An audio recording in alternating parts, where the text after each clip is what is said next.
tous et bienvenue dans votre journal. Il est 12h45, nous sommes le samedi 9 octobre. Voici les titres de l'actualité. L'emploi des seniors au cœur du salon qui leur est consacré à Paris. Ils ont plus de mal que les autres à s'imposer sur le marché de l'emploi, même si l'on constate que certains secteurs qui peinent à recruter font de plus en plus appel à eux. Le salon des seniors se déroule en ce moment à Paris, porte de Versailles, jusqu'à ce soir.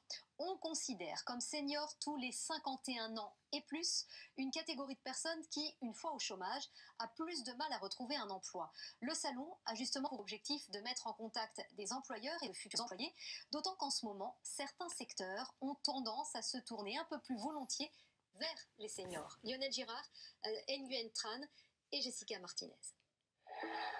Ils ont des cheveux poivre et sel, entre 50 et 65 ans, et ils sont de plus en plus recherchés par les recruteurs, au point d'avoir désormais leur propre salon de l'emploi. Eux, ce sont les seniors.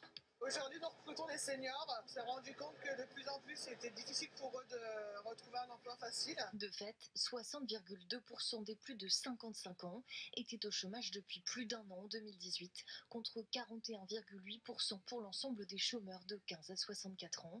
Après une rupture de contrat, Marie-Pierre, 53 ans, est donc passée par cette plateforme spécialisée qui met en relation seniors et recruteurs. J'ai refait mon CV que j'ai remis en ligne. Mon responsable m'a appelé le lendemain même. Elle est ainsi devenue animatrice dans une entreprise de paysagistes. Je vais devoir travailler longtemps, minimum jusqu'à 65 ans et demi. Si je veux travailler aussi longtemps que ça, il faut que je sois passionnée par ce que je fais, sinon je n'y arriverai pas. Réforme des systèmes de retraite, allongement de la durée de vie. En France, le taux d'emploi des plus de 55 ans a quasiment triplé en 10 ans selon l'INSEE. Un phénomène qui s'explique aussi par des secteurs qui peinent aujourd'hui à recruter.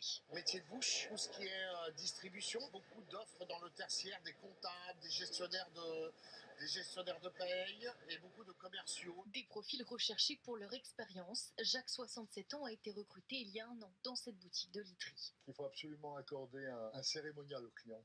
Donc très important de bien l'accueillir et d'être à leur écoute. Ne pas forcer à la vente. Jeanne Tilly, 68 ans, est arrivée ici il y a 15 ans après un licenciement économique. J'adore vendre, j'adore être en contact avec la clientèle. Je ne suis pas prête d'arrêter tout de suite. La part des 60-64 ans parmi l'ensemble de la population active atteindrait 8% en 2035 contre 4% aujourd'hui.